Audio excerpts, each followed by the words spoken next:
अब बढ़ते हैं आगे और बात करते हैं आप अभी तक की अहम और बड़ी खबर की। बात करते हैं नेशनल कॉन्फ्रेंस की। रीजनल पार्टी सबसे बड़ी पार्टी है और आज उनके पार्टी प्रेसिडेंट का इंतखाब मुकम्मल हो गया है।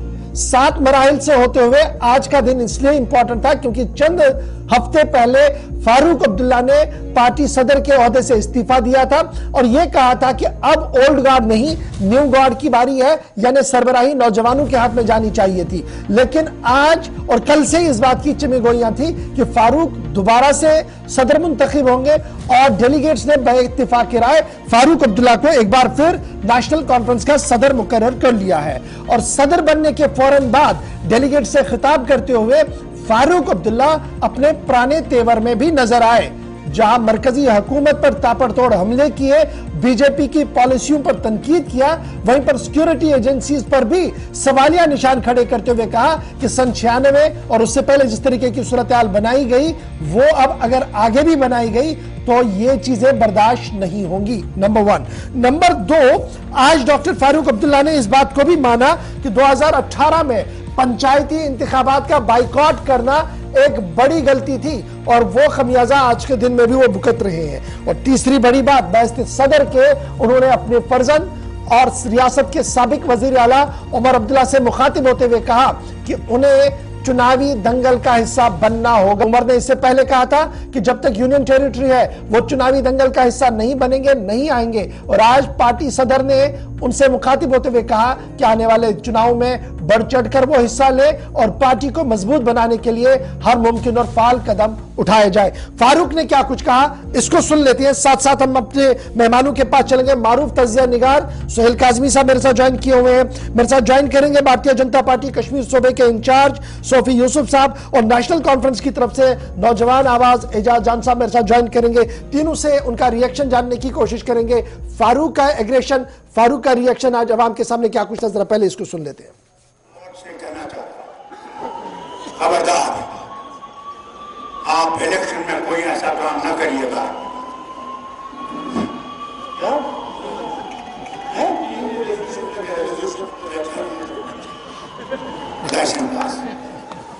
मैंने कहा आज मैं आपसे गुजारिश कर रहा हूं ऐसा काम नहीं करने का। लोग जिसको वोट दें उसको देने दीजिए, आप उसमें इंटरफेरेंस नहीं करिएगा। हुकूमत से भी कहता हूं खबरदार रहिएगा, नहीं तो वो तूफान आएगा जिस तूफान को आप कंट्रोल नहीं कर सकते। हम जान देने के तैयार हो जाएंगे, याद रखिएगा। फारूक अब्दुल्ला पहला होगा जो उसके खिलाफ एजुकेशन करेगा। इसलिए आपसे कहता हूं जमात को मजबूत कीजिए। हम जमात से हैं, जमात के बगैर कुछ भी नहीं है। फारूक अब्दुल्ला अगर है तो इस निशान से है, ये हल का निशान जो है तब फारूक अब्दुल्ला है, इसके बगैर फारूक अब्दुल्ला कुछ नहीं है। इसलिए इस हल को हमने मजबूत करना, बैठ गया, इस हल को मजबूत करना है और उसके लिए अपने इख्तिलाफात को भूलना। जो मुझे नहीं मिला, ये उसको हुआ, इधर गया, हम इस कोशिश ये करेंगे कि ईमानदार से ईमानदार जो है लीडर आपके लिए इलेक्शन में खड़ा हो। फारूक साहब का आप सुन रहे थे, फौज से बराह रास्त मुखातिब, सरकार से भी बरहमी, और यह कहा गया कि अगर माजी की गलतियों को दोहराया गया तो हालात ऐसे नहीं रहेंगे। इस पर मजीद इसको खंगालने की कोशिश करते हैं। फारूक साहब पर जिम्मेदारी कितनी आई है इस पर भी गुफ्तगू करेंगे। सुहेल काजमी साहब मेरे साथ ज्वाइन कर चुके हैं, सोफी यूसुफ साहब मेरे साथ है, एजाज जान साहब मेरे साथ है। बहुत बहुत शुक्रिया जी तीनों मेहमानों का। एजाज साहब जरा शुरुआत आप ही से करता हूं क्योंकि आप रिप्रेजेंट कर रहे हैं नेशनल कॉन्फ्रेंस को, तो जरा शुरुआत इसी से करें। फारूक साहब ने जिस तेवर का आज इस्तेमाल किया है, क्या हक बजानिब है या सिर्फ जो इल्जाम लगाया जा रहा है कि एक जनाब एक गैलरी को खेलने की कोशिश की गई फौज को घसीटकर आज के प्रोग्राम में? देखिए, सबसे पहले मैं कहूंगा कि जैसे कुछ दिनों पहले डॉक्टर साहब ने ये ऐलान किया था मीटिंग में कि वो इलेक्शन जो है प्रेसिडेंट का नहीं लड़ेंगे, लेकिन उसके बाद जब डिस्ट्रिक्ट वाइज जो हमारी मीटिंग्स हुई, उस मीटिंग सबके हवाले से पूरे के पूरे जम्मू कश्मीर के, जहां जम्मू प्रोविंस, कश्मीर प्रोविंस और लद्दाख के जितने हमारे यूनिट्स थे, उन सब ने यही कहा कि अभी जो हमारी जिम्मेदारी है, जो पार्टी को पहले चला रहे हैं, वो फारूक अब्दुल्ला साहब के ऊपर ही होनी चाहिए और वो इस जिम्मेदारी को बेहतर से समझते हैं वो बेहतर चला सकते हैं। उसी की तरह जब यहाँ पे आज तमाम जो डिस्ट्रिक्ट के थे, कॉन्स्टिट्यूंसीज के जो हमारे लोग थे, वो यहाँ पे आए और उस एक राय के साथ जो है सबने जो है फारूक साहब के नाम के लिए प्रपोज किया और फिर उसके बाद उसको जो है फाइनली जब है फारूक साहब को उसका प्रेसिडेंट जो है पार्टी का बना दिया गया। जहां तक फारूक साहब की कहने की बात थी, फारूक साहब ने फिर से ये कहा कि उनका कहने का ये मकसद था कि जम्मू कश्मीर 370 टूटने के बाद, 35 से टूटने के बाद और रियासत को डाउनग्रेड करने के बाद आज जम्मू कश्मीर का हर शख्स जो है वो परेशान है, वो मुश्किलात में है, वो देख रहा है कि उसका आने वाला कल कैसा होगा। उसी के मुतालिक उन्होंने बात की कि अगर यहाँ पे जब भी चुनाव हो और चुनाव अच्छे से कराया जाए और कोई ऐसी ज्यादती जम्मू कश्मीर के लोगों के साथ ना हो जिससे जो है जम्मू कश्मीर के लोग परेशान रहे।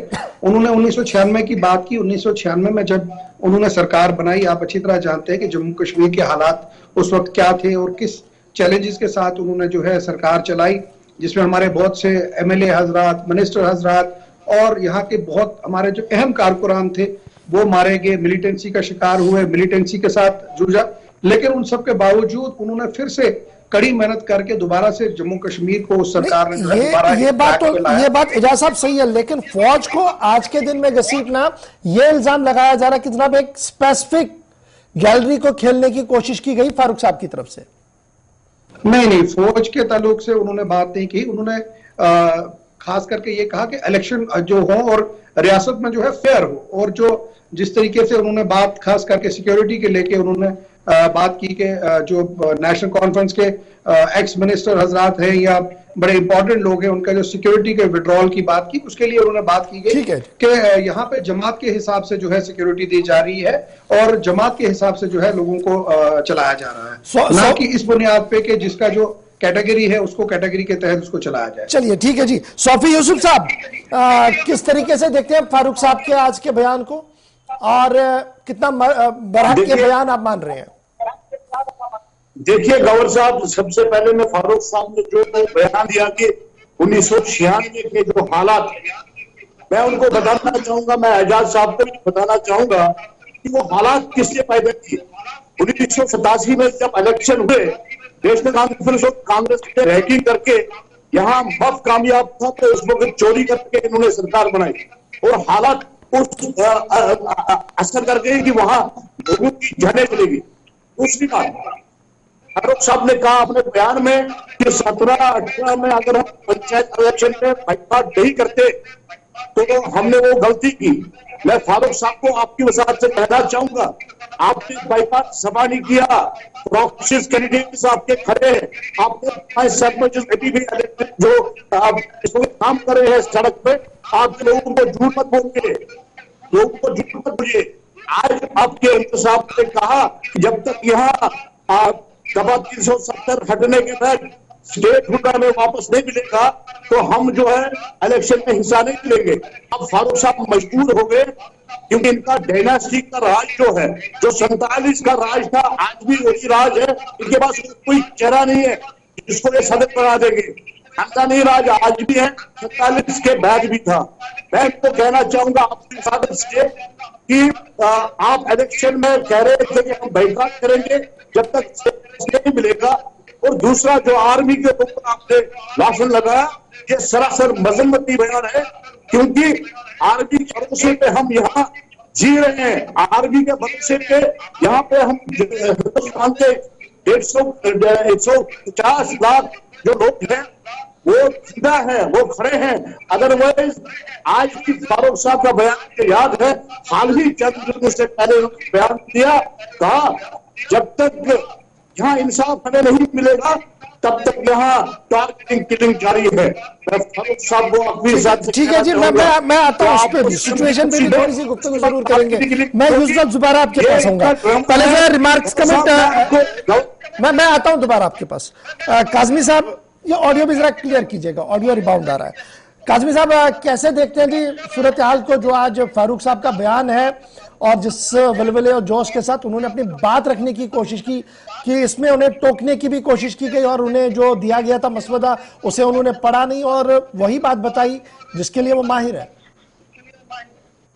देखिए गौहर साहब, Farooq Abdullah no doubt is a towering personality in the Jammu Kashmir politics and as far as NC के प्रेसिडेंट चुने जाना, पहले उन्होंने इनकार किया तो due to his age and his health, but there is no other binding force in National Conference and there is no other than Farooq Abdullah, a popular person to who is a mob crowd puller other than Farooq Abdullah in National conference. ये तो national conference भी जानती है, जम्मू कश्मीर के लोग भी जानते हैं कि फारूक अब्दुल्ला एक ऐसा फेस है, अल्लाह उनको लंबी उम्र दे, लेकिन यह है कि वो अभी भी अपनी इनिंग्स, पॉलिटिकल इनिंग्स खेल सकते हैं। अब उम्र के साथ साथ वो कुछ इररिलेवेंट स्टेटमेंट्स ही देते हैं जिनका जमीन से कोई हकायक नहीं होते हैं। अब जैसे कि आपने 96 की इलेक्शन देखी, सूफी साहब ने कहा कि फारूक अजीब रिकॉर्ड की बात इन्होंने कर दी। ये हिस्टोरिकल फैक्ट्स हैं जिनको आप डिनाई नहीं कर सकते, पर 96 की इलेक्शन मैंने बड़ी क्लोजली मॉनिटर की है और एजाज साहब के वालिद साहब उसका पुंछ से इलेक्शन लड़े थे, आई रिमेम्बर, और वो हालात ऐसे थे कि बिना आर्मी के, बिना पैरामिलिट्री के इलेक्शन तो छोड़िए, कश्मीर में सांस लेना बहुत मुश्किल था। और जब ओथ सेरेमनी हुई और जनता दल के हुक्मरान उस वक्त जो सत्ता में थे दिल्ली में, जब वो रामविलास पासवान और इब्राहिम साहब इंफॉर्मेशन मिनिस्टर जब ओथ सेरेमनी में आए तो सड़क पे एक इंसान नहीं था एयरपोर्ट से लेके SKICC तक, तो it was only possible due to paramilitary forces and army. और लोगों को जम्मू कश्मीर के फार फलंग इलाकों में अगर आप चले जाइए और जोली पुंछ का इलाका हो जहां 70 साल से एक क्रॉस बॉर्डर टेररिज्म चल रहा है या सीज फायर वायलेशंस होती हैं, या करना या गुरेज या करगिल में या लद्दाख में, कहीं भी आप चले जाइए, लोगों को जब भी यहाँ हालात सामान्य रहे या हालात डिस्टर्ब रहे, आर्मी पे ज्यादा वो भरोसा करते हैं और आर्मी के साथ उनकी कोऑर्डिनेशन जहां तक बॉर्डर्स सेफ्टी की है वो ज्यादा मजबूत है बनिस्बत के any political party, any political personality. So accusing army is not a right step of the Farooq Abdullah, but मैं समझता हूं कि उम्र का तकाजा है, कोई लफ्ज बोल देते हैं और आज वो पॉपुलैरिटी नहीं है जम्मू कश्मीर में जिस तरह का दंगल, सियासी दंगल जम्मू कश्मीर में है, तो फ्रस्ट्रेशन भी संभाविक है और आने वाले दिन भी क्रूशियल है। डिलिमिटाइज भी हो गई बहुत सी कंस्टिट्यूंसी, तो और ये पहाड़ी और गुजरों के स्टेटस को लेकर भी परेशान है, तो बड़ी सी चीजें मल्टी फैक्टर जो है उसका असर आज जल्द से मिल गया। जान साहब क्या मानते हैं, ये जो मल्टी फैक्टर्स है उसका असर आज फारूक साहब के चेहरे पर था, बॉडी लैंग्वेज पर था, और इसलिए कोशिश की गई कुछ लोगों को कंसोलिडेट करने, एक तो ये, और आज 1996 की बात 2022 में करना किस हद तक ये लॉजिकल आपको माना जाता, क्योंकि अक्सर पीरियड में नेशनल कॉन्फ्रेंस ही बरसर इख्तियार रही है। 1996 की बात इसलिए आज यहाँ पे की गई क्योंकि 1996 से पहले भी गवर्नर राज रहा और आज उसी तरीके से दोबारा से गवर्नर राज जो है वो जम्मू कश्मीर में चल रहा है। आज जगह जगह जो है लोग, अब कोई माने या ना माने, लेकिन लोग अपनी जगह परेशान है, मुलाजमीन परेशान है। और आज का जो ये जलसा हमारा यहाँ पे जो हुआ, जब सारे डेलीगेट्स आए, ये पहली बार हुआ है कि जितने भी डेलीगेट्स थे वो खुद, वरना एक प्रोसेस होता था कि जो डिस्ट्रिक्ट हजरात होते थे या कॉन्स्टिट्यूंसी इंचार्ज होते थे वो उनको लेके आते थे, लेकिन आज तमाम के तमाम लोग खुद वहां पे पहुंचे और जितने लोग अंदर वहां पे थे उससे डबल लोग बाहर सड़क पे थे। लोगों का एक जोश था कि लोग चाहते हैं कि भाई जिस तरीके से पहले जम्मू कश्मीर मुश्किलात पे रहे, परेशानियों में रहे, और उस वक्त भी लोगों की उम्मीद एक नेशनल कॉन्फ्रेंस पे आई, और आज फिर से जम्मू कश्मीर का हर शख्स सोचता है कि जिस परेशानी में हम फंसे हुए हैं, जिन मुश्किलात में हम हैं, उस मुश्किलात से अगर कोई हमें निकाल सकता है वो नेशनल कॉन्फ्रेंस निकाल सकती है। और उसमें खास करके फारूक अब्दुल्ला साहब ये बताइए ना जान साहब, क्या वाकई तौर पर एक डर है कि एजेंसियां they play a part in these elections? क्या ये मुमकिन है? क्योंकि फारूक साहब से बहुत बार हमने जब पूछा था उन्होंने आउटराइटली इसको रिजेक्ट किया, कहा कि ऐसा कुछ नहीं है जी, इलेक्शन बिल्कुल फेयर होते हैं। देखिए डॉक्टर साहब एक मासेस के लीडर है और डॉक्टर साहब को ये नहीं है कि भाई कोई किसी चीज का कोई हो। अगर उन्होंने कोई बात की है, जैसे हमारे वर्कर्स उनके पास आते हैं, जो वर्कर जब सारी बात अपनी उनके आगे रखते हैं, वही बात जो है फारूक साहब ने भी यहाँ दोहराई, जो वर्करों की बात होती है वो रखती है। लोगों को एक दिल में एक उनको एक लग रहा है कि शायद कहीं कुछ ऐसा ना हो, और लोगों की जो बात है वही डॉक्टर साहब ने रखी कि अगर कभी भी यहाँ पे जब इलेक्शन हो, जिस टाइम भी हो, जब मरकज की सरकार को लगे, यहाँ बार बार कहा जाता है अब ये प्रोसेस हो गया, वो प्रोसेस हुआ है, फिर डिले कर दिया जाता है, तो इसलिए आज वो हमने आज जो डॉक्टर साहब की आपने बात सुनी, जो खास करके पंचायत इलेक्शन की बात की, अब एक नेशनल कॉन्फ्रेंस ने एक फैसला कर लिया है कि जम्मू कश्मीर के लोगों को जो परेशानी हो, वो कोई भी इलेक्शन हो, वो पंचायत का हो, म्युनिसिपैलिटी का हो, असेंबली का हो, पार्लियामेंट का, कोई भी इलेक्शन हो, नेशनल कॉन्फ्रेंस के वर्कर सारे तैयार हैं और वो अपनी बात जो है, जो लोगों के साथ जो ज्यादती हुई है उसका जवाब जो है वो ठीक है जी। यूसुफ साहब, क्या आप ये मानते हैं कि 2019 वही एक खास करके मुद्दा कहूं कि जो लोगों को एक डर है वो डर जो है दूर। ओके जी, यूसुफ साहब, क्या ये पॉजिटिव पॉइंट है बीजेपी के लिए कि पानी बहुत बह गया, पुरानी बातें नहीं जी, अब हमने आगे बढ़ना, सिस्टम को लेकर ही चलना, आज पुराने सिस्टम को रिवाइवल की भी बात कही नहीं थी? गवर्नर साहब, मैं एजाज साहब को एक बात कहना चाहूंगा आपके माध्यम से। गवर्नर साहब, आपने कहा कि अभी हालात खराब है कश्मीर में, इनको कहिए एजाज साहब को 5 अगस्त 2019 के बाद आप मुझे तो बताइए कि आपके वो कैलेंडर कहाँ गए, आपके वो हड़ताल कहाँ गए? 1 महीने में 20 दिन हड़ताल हुआ करता था। आज वहां कश्मीर का कोई बाशिंदा सुबह 8 बजे निकल के शाम को वापस आता है और अपना कमा के अपने आयाम को चलाता है। जम्मू कश्मीर का अवाम बिल्कुल खुश है। आज आप फार-फ्लंग एरियाज में जाइए, आज मोदी जी के विचारधारा के साथ बहुत सारे लोग जुड़ चुके और इनको अभी ये पता नहीं है, क्योंकि ये ग्रास रूट में नहीं जाते। आज उन्होंने क्या जलसा वहां श्रीनगर में किया, बट वो उनके कार्यकर्ता है, मैं उनको सलाम करता हूं कि वो फारूक साहब को आज भी मान सम्मान रखते हैं। पर एजाज साहब को कहना चाहूंगा कि फारूक साहब को समझाइए कि ऐसे बयान मत दिया करें, क्योंकि अब आपका, जैसे मेरे भाई साहब ने, बड़े भाई साहब ने कहा कि आज उनका एज फैक्टर भी है, तो मुझे लगता है कि 47 का डायनास्टी राज जो था वो आज 2022 में फिर शुरू हुआ। मुझे लगता है कि फारूक साहब अपने मिशन में कामयाब नहीं होंगे।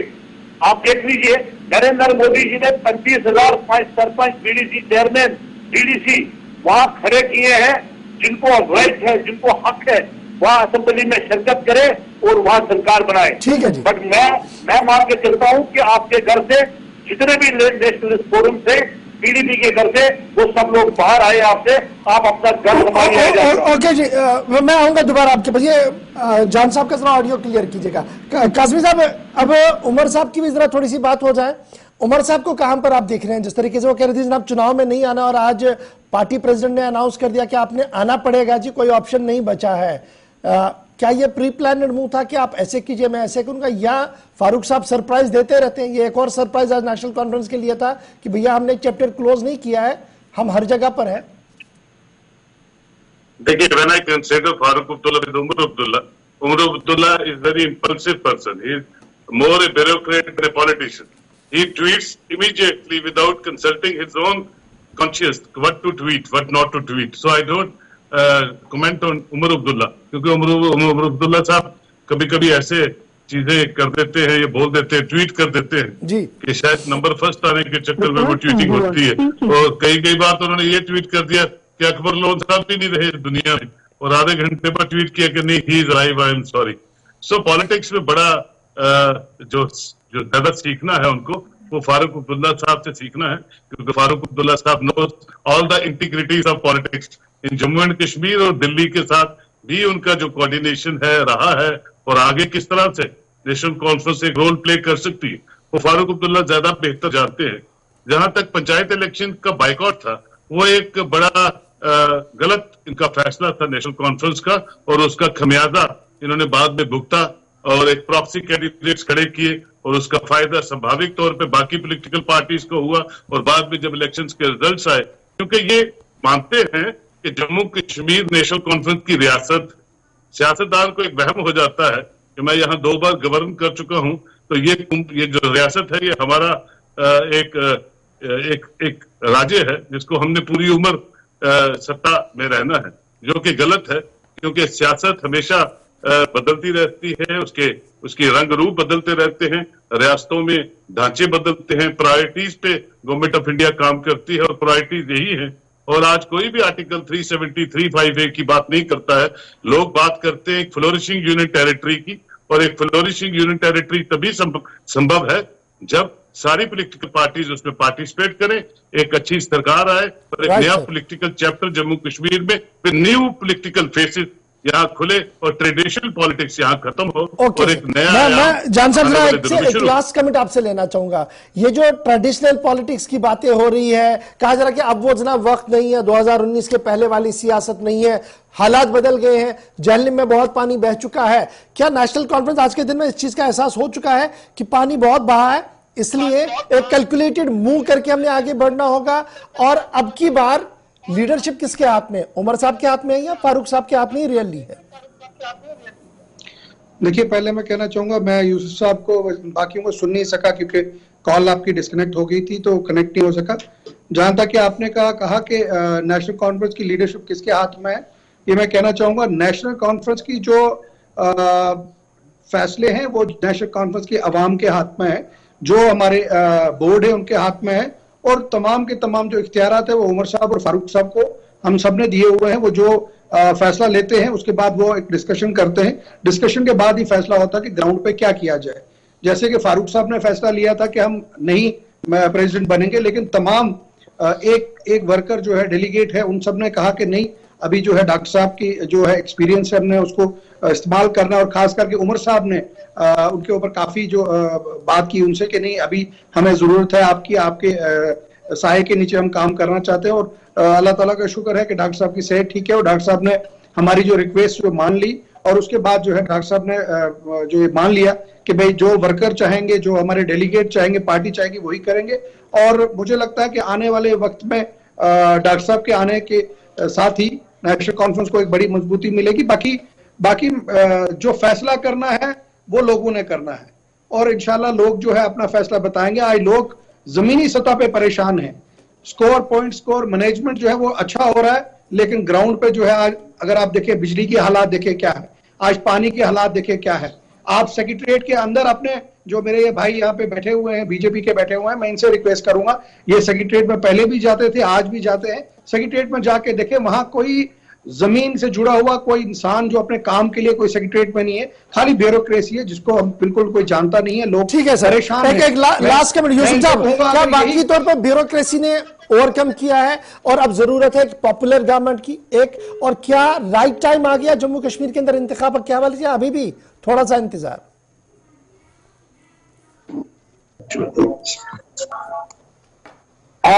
गौर साहब ये फोन कर गए जी। यूसुफ, क्या अब तक मेरी आवाज आ रही है? गौर साहब, मैं एजाज साहब को कहना चाहूंगा जी कि 47 के बाद आज भी हुई है, क्या आपके लीडरशिप नहीं थे? क्या एजाज साहब बनने के काबिल थे? क्या आप में लीडर है, वहां लीडर है, क्या सदर में बन सकते थे? आज भी वही खाना है। आपको कहना चाहूंगा, गौर साहब ने मुझे जो सवाल किया कि ब्यूरोक्रेसी आज है, देखा होगा मैंने बहुत सारी प्रेस कॉन्फ्रेंस की, मैंने कहा कि पॉलिटिकल सेटअप के बगैर जम्मू कश्मीर गांव की जगह इनकी जो ऑडियो प्रॉब्लम है। एक लास्ट कमेंट जनाब काजमी साहब आपसे ही लूंगा मैं, क्लोजअप की जगह इसका, क्या वाकई तौर पर ब्यूरोक्रेसी इतनी हावी हो गई है कि इलेक्टेड रिप्रेजेंटेटिव जो हमारे हैं 32,000 के करीब जो कहा जा रहा है, उनकी भी नहीं सुनी जा रही है? नेशनल कांग्रेस को लगातार पिच कर रही है और कह रही है कि रियल डेमोक्रेसी बिल्कुल जी फौत हो गई है, उसको जिंदा करने की कोशिश की जाए। बिल्कुल, देखिए, एक सिटीजन होने के नाते 3-4 साल से 2019 के बाद यहाँ कोई एडमिनिस्ट्रेटिव विंडोज और एडमिनिस्ट्रेटिव डोर्स खुले नहीं हैं आम आवाम के लिए। उम्मीद तो यही है कि मरकज को यहाँ पे जल्दी से जल्दी इलेक्शंस करवानी चाहिए, लेकिन फिजिबल ग्राउंड को देखते हुए, लेकिन अब प्रायोरिटी ये है कि ज्यादा से ज्यादा लोग पार्टिसिपेट करें इलेक्शन में, और ज्यादा से ज्यादा पॉलिटिकल पार्टीज, उसमें एक पार्टी या 2 पार्टी का मतलब नहीं है। अच्छा मतदान हो, डिलिमिटाइज होने के बाद जो फाइनल रिपोर्ट के बाद जो इलेक्शंस हों, वो कॉन्स्टिट्यूएंसी जिन्होंने कभी डेवलपमेंट की धूप नहीं देखी, वो लोग जिनको पता ही नहीं है कि वो जम्मू कश्मीर रियासत में किस कॉन्स्टिट्यूएंसीज में रहते थे, वो सब आए। और मैंने पहले भी कहा है, आज भी कहता हूं कि आने वाला इलेक्शन एक ट्रेडिशनल पॉलिटिक्स से हट के इलेक्शन होगा और एक प्रॉस्पेरिटी डेवलपमेंट का इलेक्शन होगा, और एक नया पॉलिटिकल चैप्टर जम्मू कश्मीर में खुलेगा जो नई इरा लेके आएगा। वो पुरानी बातें और पुरानी सोचें और पुराने मैनिफेस्टो से अब जम्मू काम नहीं कश्मीर चलेगा, बड़ा है। यूसुफ साहब, क्या प्रॉपर टाइम है चुनाव के हवाले से? अभी भी आप कह रहे थे लेना जो फ्लोर ऑफ द हाउस का गया प्रॉपर टाइम पर चुनाव होंगे, ये प्रॉपर टाइम की डेफिनेशन कब तक कंप्लीट हो जाएगी? देखिए ये सारा जो है chief election commissioner of India के हाथ में है। उनकी बहुत सारी एजेंसियां यहाँ काम कर रही है, जब उनको लगेगा कि यहाँ इलेक्शन होनी चाहिए। बट मेरा कहना जो है, मैं आपके इस चैनल के माध्यम से कहना चाहूंगा, पॉलिटिकल सेटअप के बगैर बिल्कुल हम अधूरे हैं। हम भी चाहते हैं कि इलेक्शन जल्दी हो। चीफ इलेक्शन कमिश्नर जब भी इलेक्शन का बिगुल बजा देगा, भारतीय जनता पार्टी का कार्यकर्ता तैयार हमेशा होता है, क्योंकि इलेक्शन जो है डेमोक्रेसी की पहली सीढ़ी है। और हम भी चाहते हैं कि यहाँ इलेक्शन हो, लोगों के रिप्रेजेंटेटिव बन जाए, और ताकि सेक्रेटरीट भी, जैसे अभी एजाज साहब ने कहा कि सेक्रेटरीट खाली होता है, बिल्कुल सेक्रेटरीट खाली होता है, क्योंकि पॉलिटिकल सेटअप के बगैर हम भी अधूरे हैं। हम भी आपके माध्यम से chief election commissioner of India से रिक्वेस्ट करेंगे कि इलेक्शन जल्द से जल्द। चलिए, बहुत बहुत शुक्रिया जी आप सबका। सोहेल काजमी साहब, सोफी यूसुफ साहब, एजाज साहब मेरे साथ ज्वाइन